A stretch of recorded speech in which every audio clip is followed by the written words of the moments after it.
حضرت عثمان غنی رضی اللہ تعالیٰ عنہ کے آواز اس کے کانوں میں پہنچتی، سوچتا ہے کہ یہ کیا مجھے کیا دیں گے، یہ تو اپنے بچوں کو نہیں دے رہے ہیں، اپنے بچوں کو دودھ پینے کے لیے شہد ملانے کے لیے جھگڑا ہو رہا ہے، مجھے کیا دیں گے۔ بہرحال کچھ دیر میں دستک ہوئی، حضرت عثمان غنی رضی اللہ تعالیٰ دروازے پر آئے، کہیں معذرت چاہتا ہوں آپ کہاں سے آئے ہیں، کچھ بچوں کو ڈانٹ رہا تھا، کچھ غلطیاں کر رہے تھے تو اس وجہ سے ڈانٹ رہا تھا۔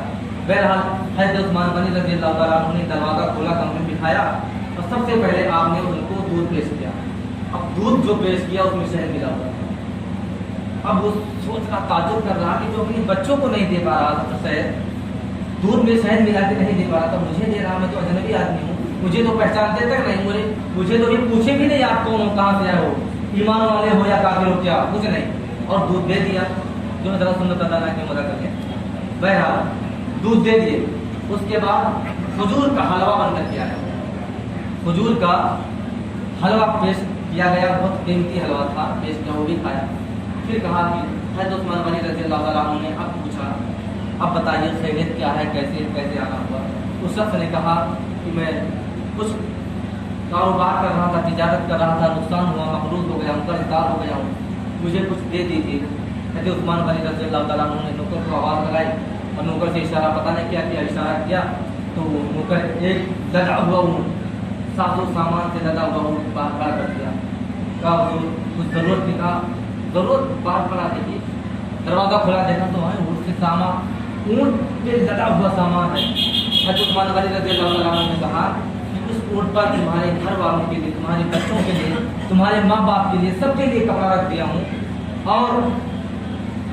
اور آدمی مقروض کتنا تھا؟ آدمی صرف 3000 کا مقروض تھا، یعنی 3000 دینار کا قرض دار تھا۔ حضرت عثمان غنی رضی اللہ تعالیٰ عنہ کو کچھ معلوم ہی نہیں تھا۔ پھر آگے آپ نے ارشاد فرمایا کہ اسی اونٹ پر کھانے پینے کا تمام سامان ہے، کئی مہینے کا کھانا پینا ہے، اس میں آپ کئی مہینے کھائیں گے تو نہیں ختم ہوگا۔ اور اسی اونٹ پر ایک تجوری میں میں نے صرف 6000 دینار رکھی ہے، معمولی 6000 دینار رکھے۔ 6000 دینار، ارے حضور 6000 دینار تو بہت زیادہ، میں تو صرف 3000 روپیہ لے جا، خرچ کرنا، اپنے کاروبار میں لگا دینا۔ کہ عثمان غنی رضی اللہ تعالیٰ عنہ کی ایسی سخاوت تھی، اللہ تبارک و تعالیٰ نے اگر آپ کو مال و دولت دیا تھا، پھر وہ شخص کیا کہنے لگا کہ حضور جا تو رہا ہوں لیکن یہ اونٹ کیسے واپس کروں گا، آپ اونٹ بھی لے جا، تجھے واپس کرنے کی ضرورت نہیں ہے۔ عثمان غنی کے دروازے سے جو آتا ہے، جو لے کے چلے جاتا ہے، اس پہ ایک چھٹاک بھی واپس کرنے کی ضرورت نہیں ہے، پورا لے جا۔ تو اللہ نے مجھے جو دیا ہے اس لیے نہیں دیا کہ میں اپنے بال بچوں پہ صرف خرچ کروں، مجھے اللہ تبارک و تعالیٰ نے دیا ہے تو میں چاہتا ہوں کہ اپنے نبی کی امتیوں پر پورا خرچ کروں، تاکہ کل اللہ تبارک و تعالیٰ کے ہاں مجھے جواب یہ نہ دینا پڑے۔ بہرحال وقت ختم ہو گیا ہے، انشاءاللہ وقت ملا تو آگے کچھ اور بھی بیان کروں گا۔ اللہ تبارک و تعالیٰ کی بارگاہ میں دعا ہے کہ اللہ تبارک و تعالیٰ ہم تمام